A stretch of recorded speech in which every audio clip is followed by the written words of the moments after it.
Il y a des noms qui sont plus que des noms, plus qu'une référence. Cartier. Ils ont franchi le cap de la célébrité, de la gloire, pour devenir un symbole, un mythe. C'est ainsi que le seul nom de 3 frères, une dynastie de joailliers, fait miroiter l'éclat de ces pierres précieuses, et plus encore.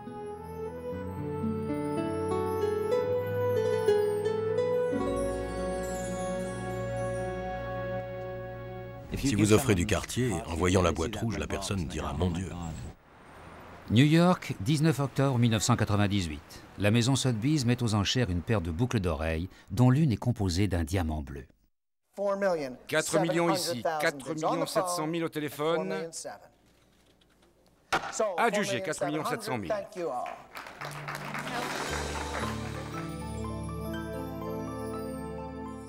Plus de 30 millions de francs pour une paire de boucles d'oreilles. Un record.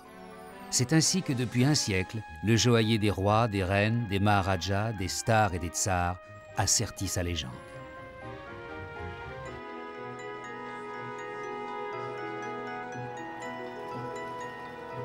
Cette légende a véritablement commencé au début du siècle.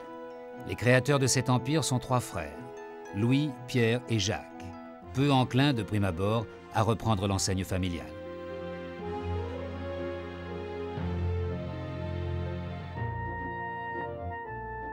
Tout se décide le 16 mai 1904. Avant de mourir, Louis-François Cartier, leur grand-père, âgé de 86 ans, les convoque à son chevet.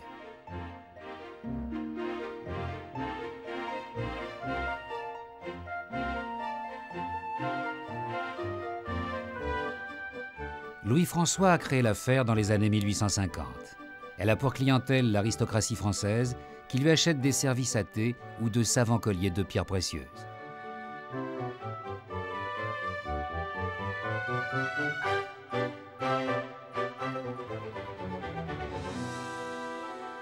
Les siens réunis autour de lui, Louis-François Cartier leur fait solennellement prêter serment de s'unir et de devenir les premiers joailliers du monde.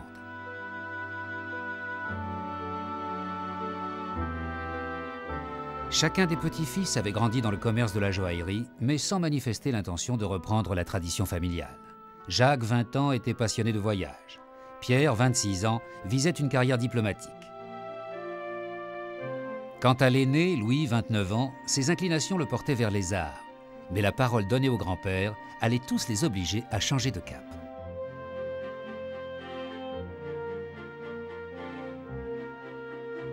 Le grand-père fondait ses espoirs particulièrement sur Louis. Sa stature, sa culture, son ouverture d'esprit déjà en imposaient. Louis Cartier était le Français type du Paris de cette époque, et il dirigeait l'affaire. Il était au premier rang de la scène parisienne avec ses créateurs, ses intellectuels.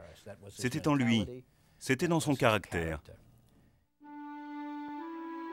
Étudiant en histoire et en droit, Louis passe en même temps des journées entières au Louvre. Ce sera l'une de ses sources d'inspiration. Il observe, il jette sur le papier des croquis, des idées.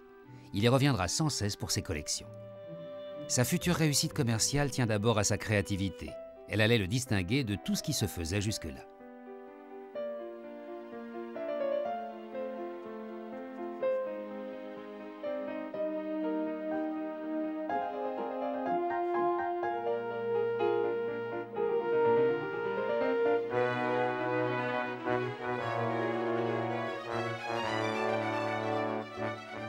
En ce début de siècle, l'art nouveau joue avec la complexité des formes.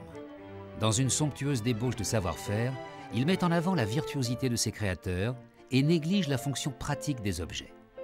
Louis Cartier cherche, lui, à alléger, à épurer les formes. Pour permettre aux diamants de mieux jouer avec la lumière, il leur invente un nouveau support. En employant le platine, il va transformer la joaillerie.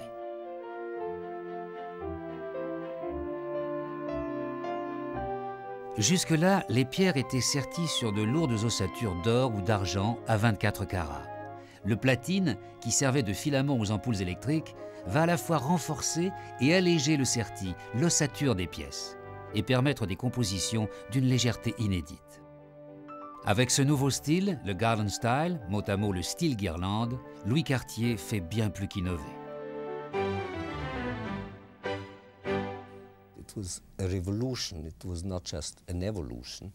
C'était une révolution bien plus qu'une évolution sur le plan technique et sur le plan esthétique.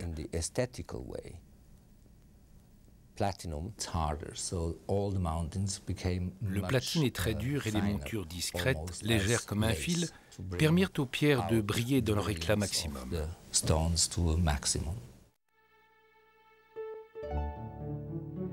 Le Garland Style conquiert la haute société, poussant les quartiers à s'installer au cœur du luxe parisien.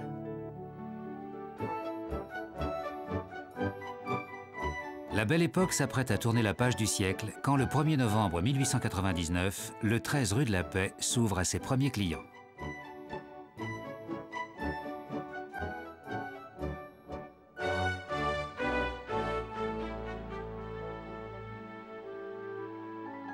Louis avait tout pensé, tout dessiné. La toute jeune fée électrique dissipe ses lumières à l'intérieur, tandis qu'à l'extérieur, prévenant les exigences de la clientèle, des voitures attendent prêtes à partir livrées à domicile.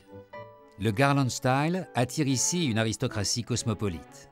La façon du joaillier avait particulièrement séduit Édouard, prince de Galles. Le futur héritier de la couronne d'Angleterre va jouer un rôle décisif vis-à-vis des trois frères. Édouard VII, tout le monde connaît son histoire, avait de nombreuses amies. Souvent, il partait à Paris et leur ramenait de petits cadeaux de chez Cartier. Un jour, il dit à Alfred Cartier, « Votre fils, j'en suis sûr, devrait venir à Londres et ouvrir un magasin Cartier. Si vous le faites, je vous garantis que tous mes amis iront chez Cartier à Londres. » Louis s'occupait de la rue de la Paix, Jacques poursuivait ses études, il reste Pierre. Malgré sa jeunesse, il manifeste déjà un sens aigu des affaires. Son départ pour Londres s'impose. Louis lui remet un collier nouveau style destiné à Alexandra, l'épouse d'Édouard. Édouard fut si impressionné par ce collier qu'au moment de monter sur le trône d'Angleterre, il commanda à la maison Cartier 27 créations. Toutes seront vendues dans les bals de bienfaisance et les fêtes de charité qui marquèrent son couronnement. L'incomparable légèreté de la couronne de la reine suscite les enthousiasmes. Le joaillier va très vite en recevoir les royaux dividendes.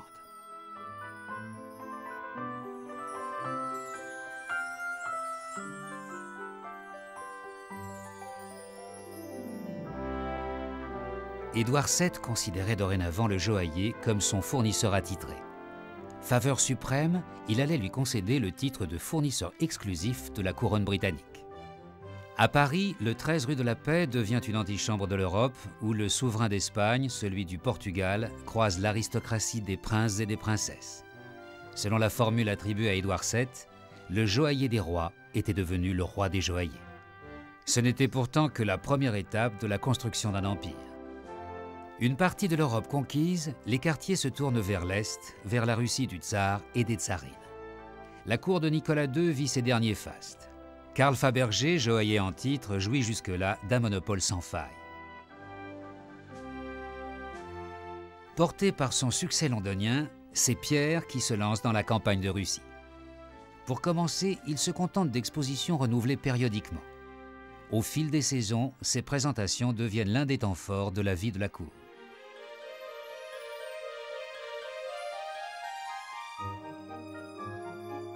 La palette des coloris, la modernité des thèmes abordés, leur humour même attirent l'attention de Nicolas II en personne.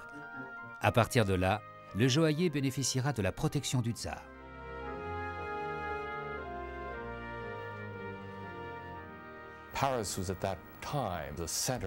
Paris était à l'époque le cœur de la joaillerie de toute l'Europe de l'Ouest. Le volume de production de Cartier, la qualité de son style, allait vraiment donner un nouveau statut à la joaillerie. Les fortunes de l'époque se limitaient à une petite élite. Si Louis Cartier y a dorénavant ses entrées, il regarde ailleurs. Il sent émerger un monde nouveau. L'avenir de sa maison, il en a l'intuition, dépend de ces nouveaux chevaliers de l'industrie, de ces énergies nouvelles qui accueillent le siècle.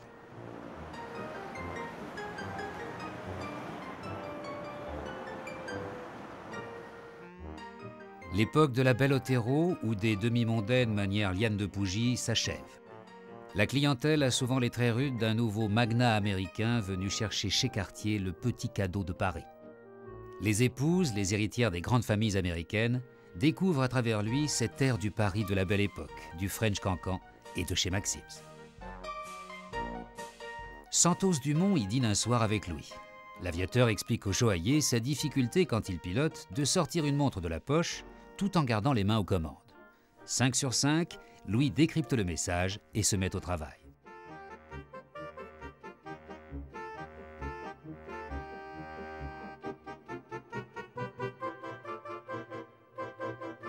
En 1907, quand Santos Dumont atterrit, battant le record du monde de vol, il porte au poignet la montre conçue par Louis.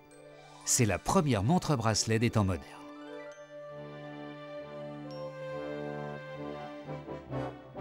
Mais si son imagination ouvre des perspectives nouvelles, Louis n'oublie pas ses fondamentaux. Les pierres précieuses passent avant tout. On peut toujours faire et faire de l'argent, mais si on laisse passer une pierre, c'est perdu, car chacune est unique.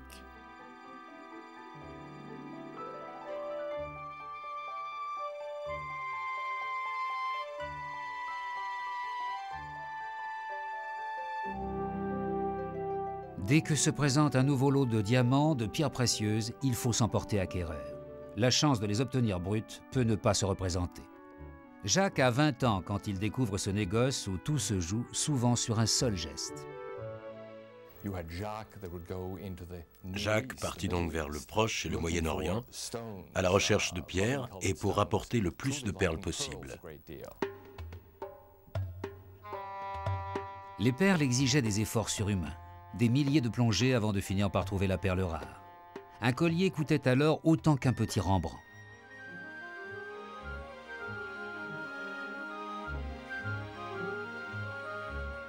À Paris, Louis achète les pierres rares chez les particuliers ou dans les ventes aux enchères. En 1908, à la barbe de tous les joailliers de la place, il réussit ainsi à se porter acquéreur du Hope, un diamant de légende. Vendeur aussi doué qu'acheteur, il revend une première fois le diamant bleu à Evelyn Walsh McLean, l'une des femmes les plus fortunées des États-Unis. Avec Pierre toujours entre Londres, Saint-Pétersbourg et New York, les trois frères étaient parvenus à se constituer un réseau unique. Il leur assurait une connaissance exceptionnelle du marché des pierres précieuses.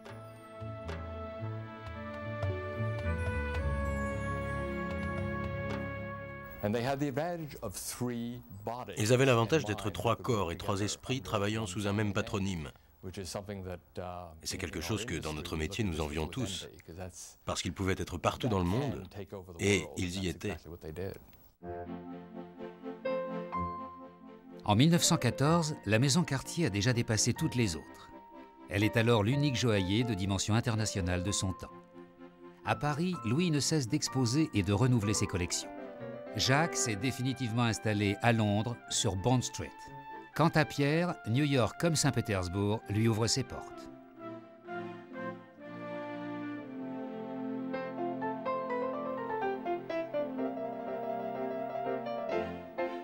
Ils travaillaient magnifiquement, avec une coordination sensationnelle. C'était vraiment un corps animé par 3 cerveaux. Puis la guerre arriva. Le 28 juin 1914, l'assassinat de l'archiduc Ferdinand d'Autriche à Sarajevo met l'Europe à feu et à sang. Pierre et Jacques endossent la tenue militaire. En 1918, la maison prend date en fêtant l'armistice. Hommage au rôle décisif des premiers chars envoyés au combat, des Renault, Louis crée une nouvelle montre. Comme leur modèle, elle est conçue pour être à toute épreuve. Et même les modes passeront sur elle. Ce sera la Tank, l'un des symboles de la maison un demi-siècle durant.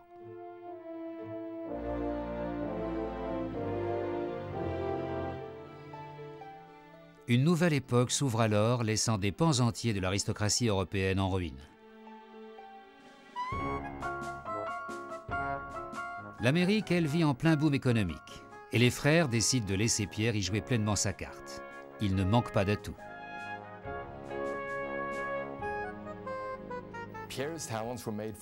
Les talents de Pierre le destinaient à l'Amérique.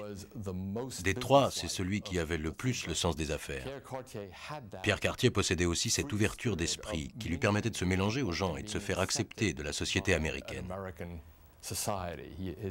Son épouse était américaine. Il avait déjà épousé l'Amérique d'une certaine façon. En 1918, Pierre se rend à New York pour trouver un emplacement alloué dans la prestigieuse 5e avenue. Il est présenté à Maisie Plant, épouse d'un général très fortuné. Elle cherche à vendre leur immeuble du 653 de la 5e avenue et elle a envie d'un collier de perles de chez Cartier. Prix 1,5 million de dollars. Pierre lui propose un troc, le collier contre l'immeuble. Offre acceptée, l'Amérique sourit à Pierre.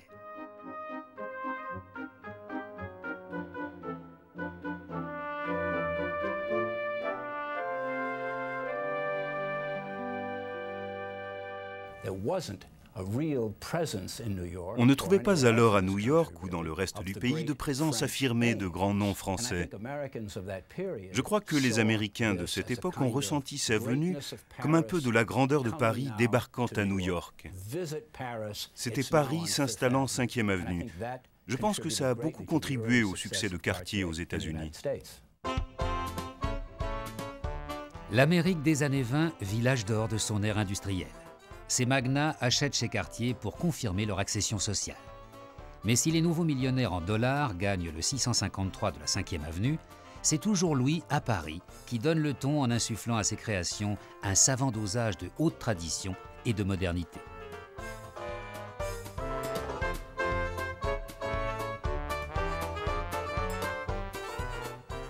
Louis aime ce qui bouge, les voitures, les arts, la mode. Il est devenu l'un des personnages les plus en vue de cette avant-garde parisienne dont il partageait les soirées.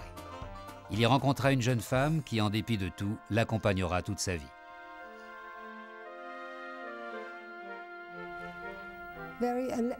Jeanne Toussaint était une Parisienne très élégante, on dirait aujourd'hui libérée. Elle devint la maîtresse de Louis Cartier. C'était un grand amour. Il lui enseigna les affaires, ils formaient un beau couple.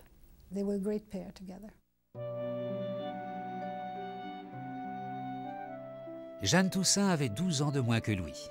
Ils s'aimaient et travaillaient ensemble, ce qui inquiétait Pierre et Jacques. Des rumeurs couraient sur le passé de Jeanne, et les deux frères redoutaient qu'une union avec cette personne de classe sociale inférieure à la leur ne vienne nuire à leurs affaires.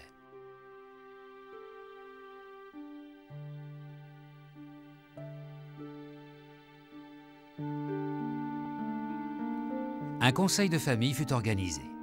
Les deux cadets rappelèrent à leur aîné le serment tenu devant leur grand-père, privilégier l'intérêt collectif de la famille avant toute chose. Louis accepta pour finir de renoncer à son mariage, mais à une condition, garder Jeanne auprès de lui comme collaboratrice artistique de la maison Cartier.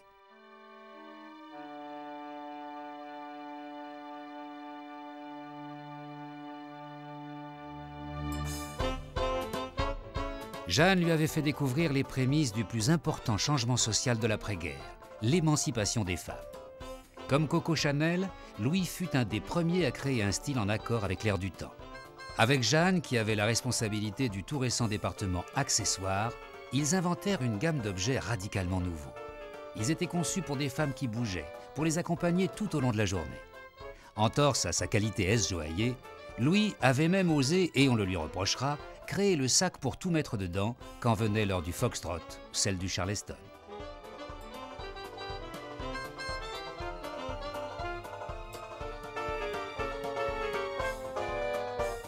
Pour Louis, tous les objets étaient à mettre dans le même sac, car tous méritaient la même attention.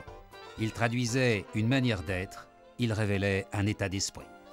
I think the idea of Louis Cartier was to make life in general as elegant as. Je crois que Louis Cartier cherchait à rendre la vie aussi élégante que possible, dans tous ses aspects, y compris dans ses objets fonctionnels dont on se sert tous les jours. Il cherchait à la fois à les rendre beaux et à les rendre utiles. Pour répondre à son goût de la perfection, Louis engage les meilleurs stylistes de la place, et pour la joaillerie, l'horlogerie, la fine fleur de l'artisanat. Certains resteront plusieurs dizaines d'années, leur propre fils prenant le relais.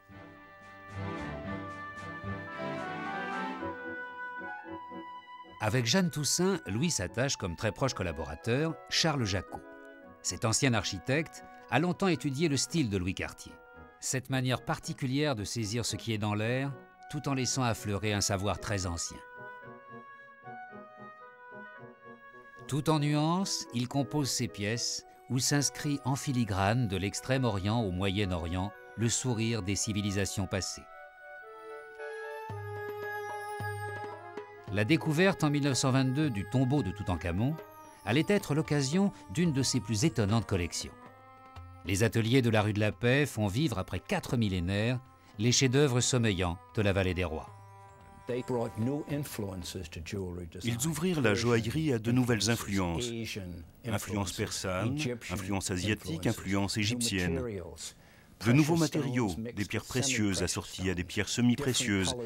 Des ors de différentes couleurs venaient se fondre sur une même pièce. Avec cette palette, ce jeu des couleurs se reflétait quelque chose de leur esprit rebelle. Si jusque-là la joaillerie faisait bande à part, Louis désire la voir entrer à part entière dans la mode. Avec Poiret, avec Chanel ou Bérard, la haute couture commence à épurer ses formes. Pour Louis, c'est le moment. L'exposition des arts décoratifs de 1925 donne à Louis Cartier et à Charles Jacot l'occasion de bousculer les barrières. Ils ont amené 50 pièces nouvelles. Au lieu d'exposer avec les autres joailliers, ils s'installent pavillon de l'élégance avec les grands couturiers. Pas de stand, et pourtant ils sont partout présents, avec des créations dispersées sur des mannequins. Leur facture, elle aussi, sera source d'étonnement.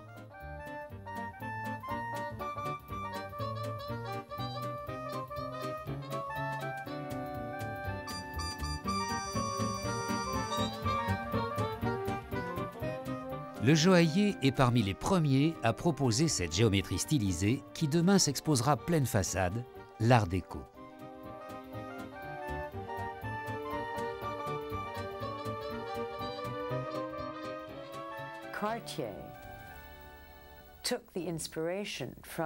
Toute une partie de l'inspiration de Cartier vient de cette exposition de 1925 et de ses pièces extraordinaires. En art déco, quand vous pensez joaillerie, vous pensez Cartier. Sa renommée était maintenant mondiale. Côté cœur, Louis avait trouvé l'épouse idéale. Jacqueline Almasy, belle et jeune comtesse hongroise. Peu importe leurs 20 ans de différence, elle est de rang convenable, Pierre et Jacques donneront leur caution. Le couple se marie en 1925 et ils auront un enfant, Claude.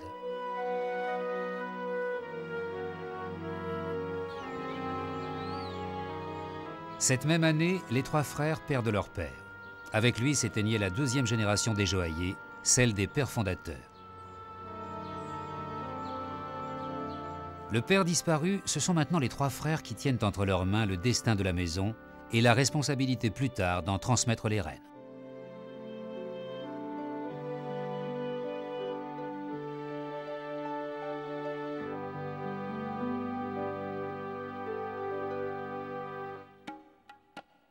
L'exposition de 1925 avait attiré à Paris les plus passionnés peut-être de tous les acheteurs de pierres précieuses, les Maharajas.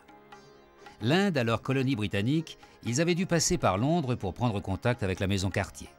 Et Jacques, au cours de ses voyages aux Indes, avait noué de solides relations avec ces richissimes têtes couronnées. Monsieur Jacques Cartier avait l'habitude, à la fin des années 20, de séjourner en Inde 2 à 3 mois chaque fois. Il était devenu une sorte de membre de la famille. Les gens le révéraient pour son savoir et pour les étonnantes joailleries qu'il proposait au prince. Le Maharaja de Pattalia passa au joaillier l'une de ses plus étonnantes commandes. Il lui demanda de rénover les joyaux de sa couronne.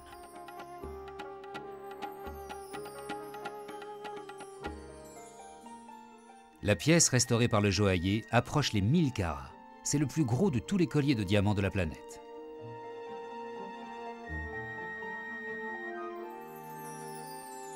Les Maharajas prisaient particulièrement ces rarissimes pendules dont les aiguilles mystérieuses semblent ne reposer sur rien. Leur secret de fabrication réside dans des disques de cristal invisibles de face. Ils tournent mus par un mécanisme dissimulé dans le cadre de la pendule.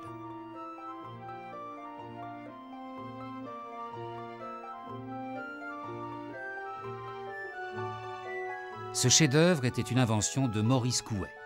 Il faisait partie de ces artisans hors pair recrutés par Louis. Il avait carte blanche sans aucune contrainte de temps.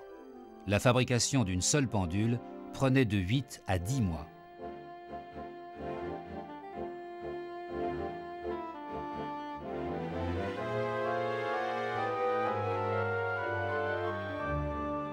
C'est le jeudi noir. Ce 24 octobre 1929, à Wall Street, La bourse de New York en quelques heures s'effondre. Les banqueroutes se succèdent.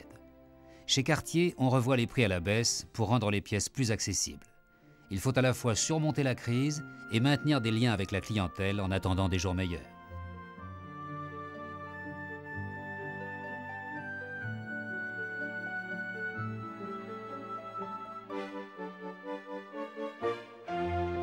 Louis crée le département S, S comme silver, le métal d'argent.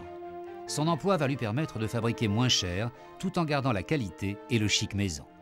Parallèlement, la surface consacrée aux pierres diminue et l'ossature reprend de l'importance. Mais c'est au bénéfice de bijoux utiles, de joyaux multi-usages portés en clip ou en boucle d'oreille, comme on l'entend. Pour comprimer les prix, pour augmenter la production, les ateliers sont revus. Mais l'ambiance reste identique, imprégnée d'une obligation de réserve tacite. Il s'agit à l'extérieur d'éviter de se répandre sur la maison en maintenant une retenue, cette pudique discrétion que les trois frères ont en commun. Ils partageaient le sentiment qu'à travers chaque objet passait une pensée et que c'était passionnant de travailler ainsi chaque pièce. Quand on mesure le volume de la production et la qualité de sa façon, on a l'impression d'une organisation militaire. Il y a une consistance du style et de l'objet que l'on ne retrouve nulle part ailleurs, jamais atteinte. En juillet 1933, Louis, toujours acharné au travail, connaît à 58 ans une première crise cardiaque. Obligé de cesser ses activités, il demande à Jeanne Toussaint de prendre en charge la rue de la Paix. Dans la manière de Louis, Jeanne Toussaint impose son goût en mélangeant savamment pierres précieuses et semi-précieuses. Le style tutti-frutti tourne le dos aux années de crise. Les beaux jours reviennent et le swing est au rendez-vous.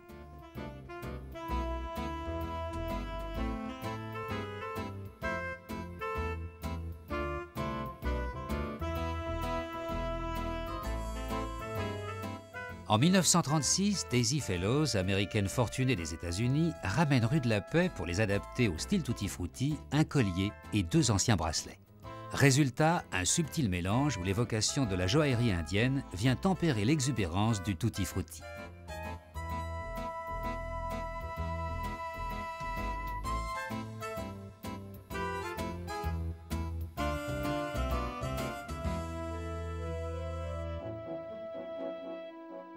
L'aura de la maison s'élargit à une audience de plus en plus large. Chacun des frères a compris l'intérêt d'entretenir des relations étroites avec les magazines de mode.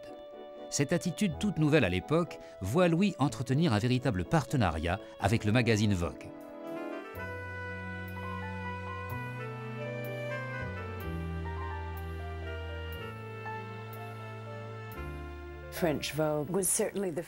L'édition française de Vogue fut certainement la première interface entre Cartier et le public parce que nous avions des photographes capables de montrer les créations de chez Cartier avant leur mise en vente. À Londres, Jacques joue la carte du Harper's Bazaar. À travers le magazine, il se rapproche de l'élite de l'aristocratie anglaise. Utile quand, comme d'autres, elle se manifeste parfois par cette morgue qui veut qu'un fournisseur, et peu importe son talent ou ses manières, reste un fournisseur. Jacques arrivait tous les jours dans une Rolls-Royce avec chauffeur en uniforme. Pour le déjeuner, il se montrait ensuite à l'hôtel Brown. Il y avait table réservée et il y traitait parfois ses clients. Il possédait une maison à Mayfair ainsi qu'une résidence de campagne au milieu de jardins magnifiques. Il voulait ce qu'il y avait de mieux. Le reste, 2e, 3e classe, il ignorait. Ça devait toujours être de première classe. Ça devait être parfait. Jacques courtise l'aristocratie britannique en créant les joailleries qui se rapprochent le plus possible de ses goûts. En parallèle, il veille à associer en permanence son nom à celui d'une couronne dont il est, faut-il le répéter, le fournisseur attitré.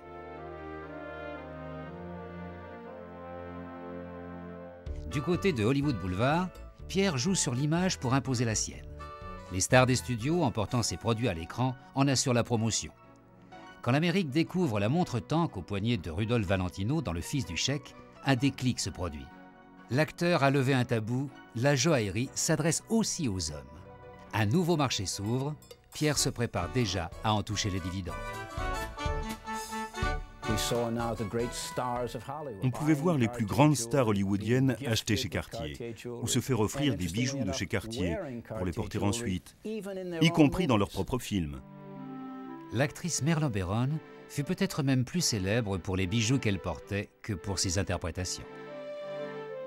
À la ville comme à l'écran, Gloria Swanson porte son fameux rocher de cristal et ses bracelets mêmes qu'on lui avait vus dans Sunset Boulevard.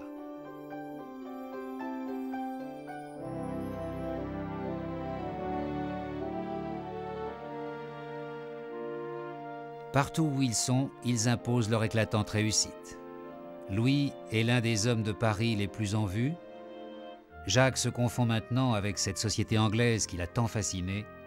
Pierre, enfin, est devenu le plus célèbre peut-être des Français d'Amérique. Le mariage de sa fille Marion avec le fils du poète et ambassadeur de France aux États-Unis, Paul Claudel, avait attiré le tout New York. Il est célébré à la cathédrale Saint-Patrick, à quelques blocs du magasin de la 5e avenue.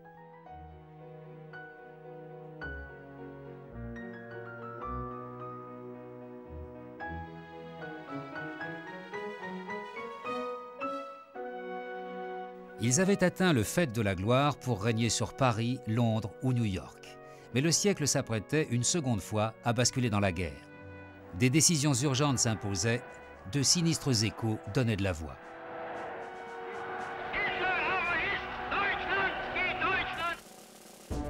Le 3 septembre 1939, le jour même où la France et la Grande-Bretagne déclarent la guerre à l'Allemagne, les frères Cartier se retrouvent à Biarritz, ville à Louise. Louis est alarmé par la situation politique. De sombres pressentiments l'amènent à prendre la parole. Quand nous aurons tous trois disparu, il faut que tout continue. Cartier doit survivre. Nous devons nous préparer à passer le relais. Le 14 juin 1940, les troupes de la Wehrmacht entrent dans Paris. Les nazis installent leur quartier général au Ritz, place Vendôme, à 2 pas de chez Cartier.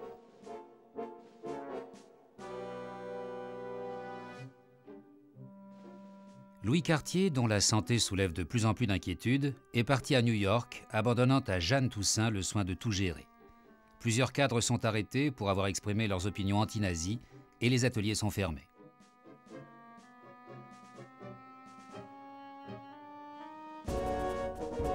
On craint que les nazis mettent la main sur le stock des bijoux. Ils pèsent plus de 10 millions de dollars. Ils vont être secrètement expédiés à Biarritz, d'où ils repartiront vers Londres.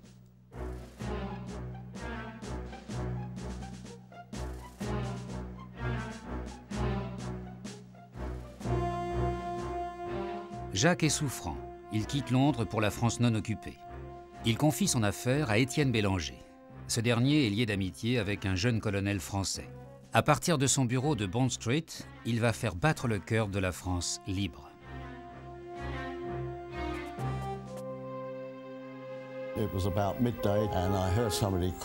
Il était aux environs de midi et j'entendis crier « Sortez tous, j'ai à vous parler ». Notre directeur, il se nommait Étienne Bélanger, se tenait en haut de l'escalier. Bélanger prit la parole. « Messieurs, je veux vous présenter le colonel de Gaulle qui est en Angleterre pour organiser l'armée qui, un jour, retournera en France. » Les bureaux devinrent ainsi le quartier général de la jeune France libre. Et c'est ici que le colonel de Gaulle rédigea l'appel du 18 juin 1940. La guerre n'est pas perdue. La patrie n'est pas morte. L'espérance n'est pas éteinte. Vive la France! La Rolls-Royce de Jacques, puis 2 secrétaires sont affectés au colonel de Gaulle. Des ateliers sortent les premières croix de Lorraine.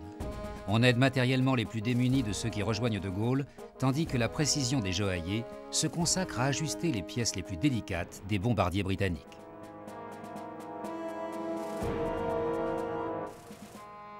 À Paris, Jeanne Toussaint a commandé un oiseau pour la vitrine de la rue de la Paix, à 3 pas du Ritz, où siège la commandanture. Un oiseau dans une cage. Convoquée à 3 reprises pour s'expliquer, Jeanne Toussaint ne cède pas. Même menacée de fermeture, ses vitrines continuent d'exposer l'oiseau en cage. 10 septembre 1941, la maison prend une première fois le deuil avec l'annonce à 57 ans de la mort de Jacques. Le cadet des 3 frères, malgré sa mauvaise santé, avait atteint son objectif. Il laisse à Londres une maison florissante, riche de tous ses chefs-d'œuvre, qui l'autorise à faire figurer à côté de son patronyme son titre de fournisseur de Sa Majesté, le roi George VI.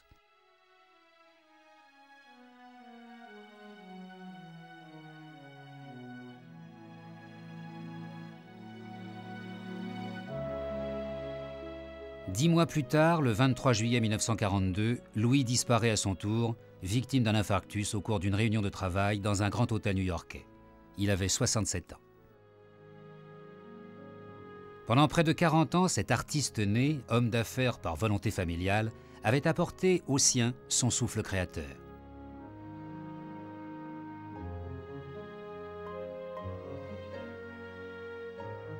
Malgré la guerre, Jeanne Toussaint réussit à faire rapatrier son corps en France. Selon ses dernières volontés, le cortège funèbre fit le détour par la place Vendôme pour s'arrêter quelques minutes devant le numéro 13 de la rue de la Paix.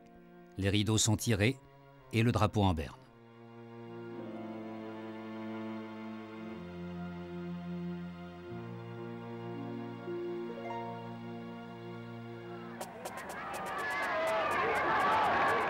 Août 1944, Paris libéré accueille le général de Gaulle.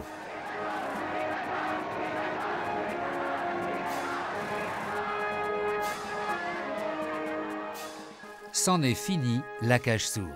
Libéré, l'oiseau de toutes les couleurs va pouvoir s'envoler.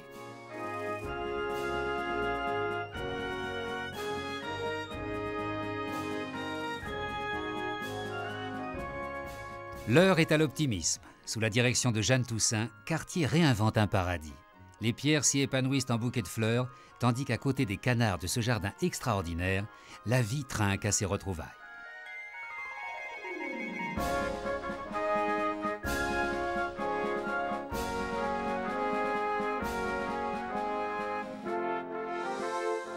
Pierre a décidé de revenir à Paris, de prendre la succession de son frère. Mais Paris ne lui inspire plus dorénavant que de la nostalgie. La guerre a tourné une page. Ce qui brillait d'un éclat incomparable ne se conjugue plus pour lui qu'en souvenir. Pierre comprend très vite que sans ses 2 frères, son rôle s'arrête là. Il lui faut passer le relais. Le voyage qui avait conduit les 3 frères aux 4 horizons de la planète, maintenant s'achève.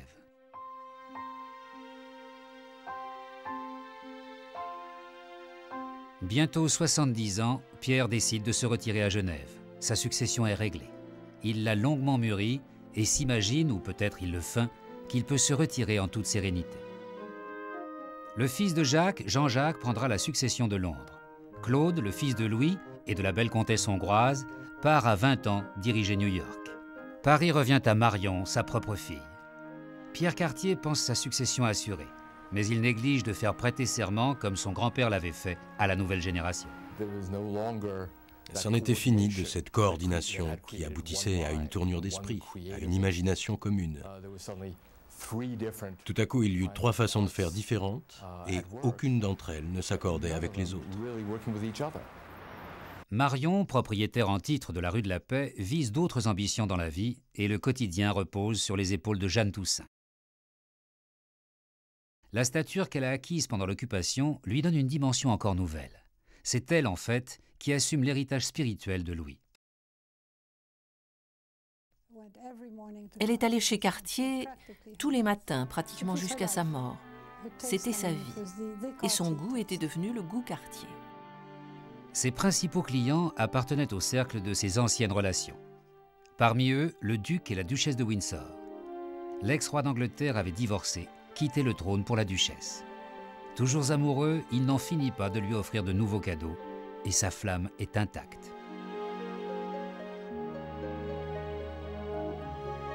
Le duc était client de la maison depuis 40 ans.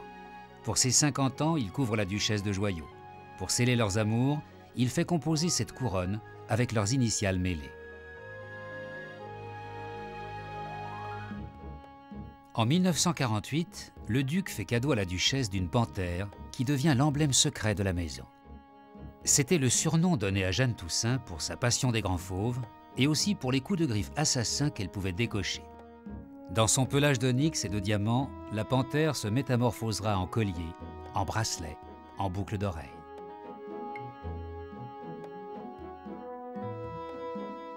Dans le bestiaire de ses songes, Jeanne s'amuse à pousser ses clients, ses amis, au-delà même de leurs désirs.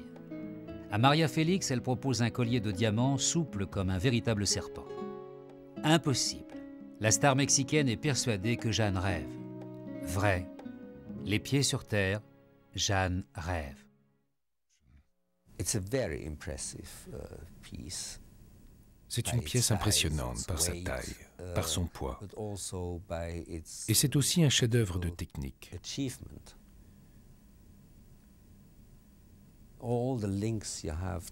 Les rouages sont si mobiles qu'ils permettent les mouvements que ferait un serpent autour du cou d'une femme.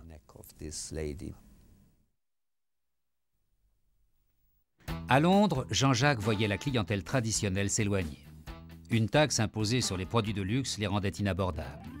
Seule la famille royale, ici la princesse Margaret accompagnée de Peter Townsend, pouvait se les offrir. Mais avec les années 60, Cartier décide de se rapprocher de l'esprit du jour en lançant une nouvelle gamme. La contestation des formes classiques allait voir le magasin précipiter chez lui les pop stars et les rock stars. La porte s'ouvrit et des jeunes gens se précipitèrent. Cheveux longs, tous en jeans, chemise ouverte et portant des chaussures bizarres. Je me disais, mon Dieu, mais qu'est-ce qui arrive? Le directeur me dit, ils ne sont pas venus vous voler, ne vous faites pas de soucis, ce sont les Beatles. La consommation avait le vent en poupe et Elton John chante sa passion pour le joaillier.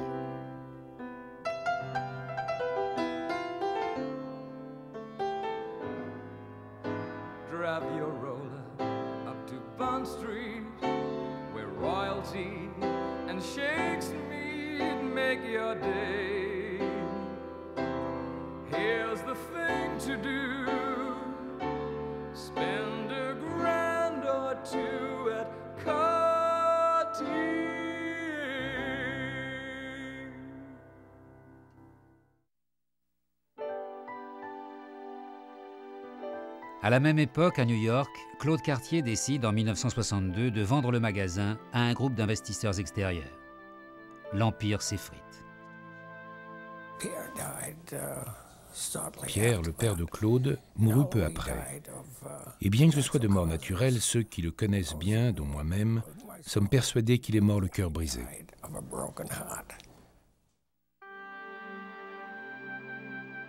Pour les héritiers, reprendre un tel flambeau, assumer ses obligations, c'est passer par la case prison. Une prison dorée, certes, mais Marion, qui lui préfère la liberté, revend la rue de la Paix. Vous aviez une génération qui avait reçu quelque chose qui était une réussite parfaite, bien lancée, mais qui était incapable de s'entendre pour faire encore mieux. La famille Cartier est remplacée par de nouveaux propriétaires. À New York, il s'adresse d'emblée à une nouvelle clientèle.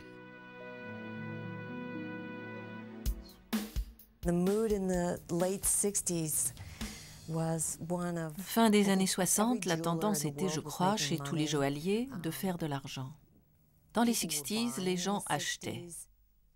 Aux États-Unis, les repreneurs créent des produits permettant à la nouvelle génération d'après-guerre d'affirmer sa réussite tous azimuts. Vous n'étiez pas aimé si on ne vous avait pas offert le bracelet d'amour signé Cartier. Le bracelet se composait de 2 pièces distinctes. Pour le porter, 2 personnes étaient nécessaires, l'une tenant le bracelet, tandis que l'autre vissait cette version XXe siècle des anciennes ceintures de chasteté.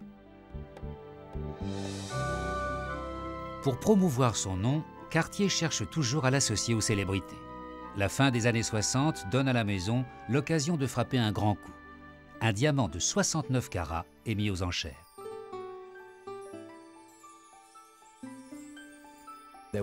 3 personnes enchérissaient. L'une était un avocat qui montait les enchères en tirant sur son oreille.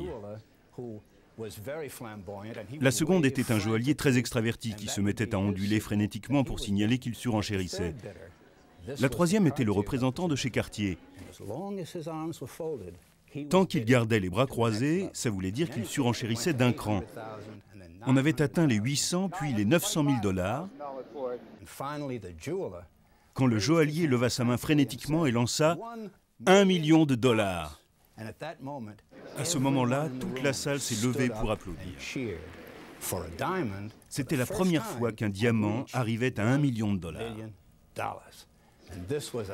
Standing ovation. Mais en se levant, la foule avait masqué notre homme. S'il vous plaît, mesdames et messieurs, asseyez-vous, je ne vois rien. Pour l'unique fois de la soirée, notre homme monta alors sur une chaise et lança 1 050 000 $. À droite, 1 50 000 $. Vendu à Cartier. Je vois que vos mains tremblent. Oui, c'est pour faire chatouiller le diamant. En toute honnêteté, je crois qu'après une telle après-midi, on devrait le baptiser du nom de Cartier. Le lendemain, le siège de la 5e avenue reçut un coup de téléphone de l'avocat de Richard Burton, celui qui donnait ses ordres en tirant sur son oreille. L'acteur voulait offrir le diamant à sa nouvelle épouse, Elizabeth Taylor. Nous lui vendîmes la pierre 2 jours plus tard, à la condition de pouvoir la présenter pendant 2 semaines dans le magasin de la 5e avenue. Les gens attendaient parfois 2 heures pour entrer dans l'immeuble, où ils avaient 10 secondes pour voir la pierre.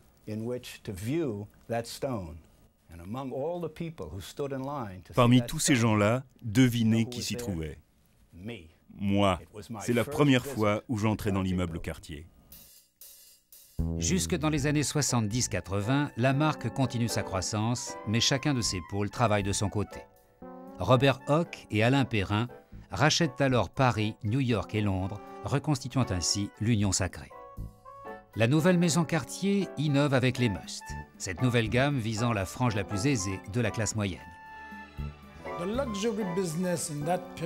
À ce moment-là, le commerce du luxe vendait sous licence son nom et ses produits. Mon concept était exactement le contraire. Développons le produit, créons-le, fabriquons-le et vendons-le nous-mêmes dans un réseau que nous contrôlerons.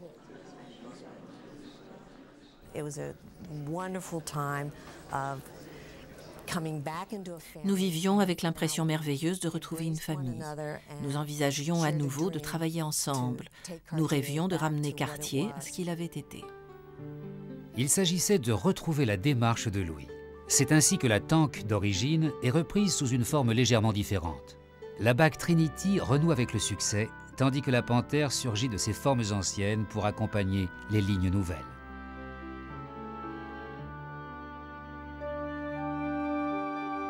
Le rêve de Louis-François Cartier avait été de faire de sa maison la première du monde, et ses 3 petits-fils y avaient réussi. Ils avaient créé un style inimitable et si souvent imité à travers ces multitudes de contrefaçons. Rançon de la gloire que la maison refuse de cautionner.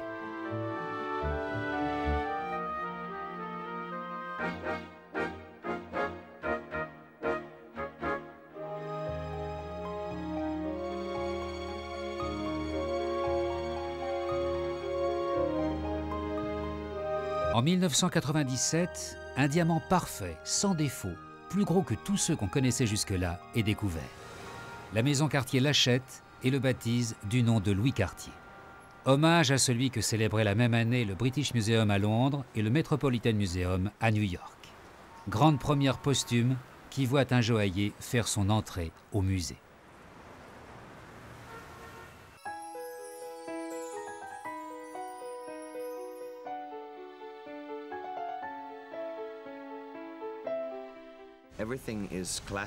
Tout y est classique, tout y est goût. Je crois que c'est la raison du succès de Cartier. Prenez par exemple une montre Cartier. Elle durera toute votre vie et elle ne sera jamais de son âge. Elle conservera son élégance et elle sera toujours belle à voir. Toujours.